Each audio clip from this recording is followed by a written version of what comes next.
احمد پور شرقیہ الفلاح public high school حافظ ہٹی کے طلباء نے نوم بورڈ امتحانات 2025 میں شاندار کامیابی حاصل کرتے ہوئے پہلی، دوسری اور تیسری پوزیشن اپنے نام کی۔ مزید جانتے ہیں شیخ آصف یاسین کی اس رپورٹ میں۔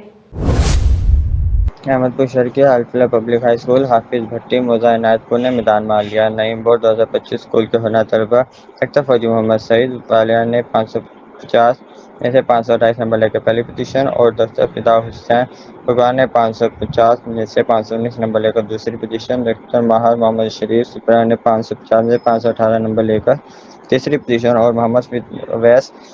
فضل حسین کلیار نے 550 میں سے 515 نمبر لے کر چوتھی پوزیشن اور ڈاکٹر مہار وریاض سپرا نے 550 میں سے 514 نمبرات لے کر تحصیل بھر میں نمایاں پوزیشنیں حاصل کی اور اپنا اور اپنے والدین، اپنے اسکول، اساتذہ اور اپنے علاقے کا نام روشن کیا۔ کیمرہ ٹیم کے ہمراہ شیخ آصف یاسین، مان ٹی وی نیوز، احمد پور شرقیہ۔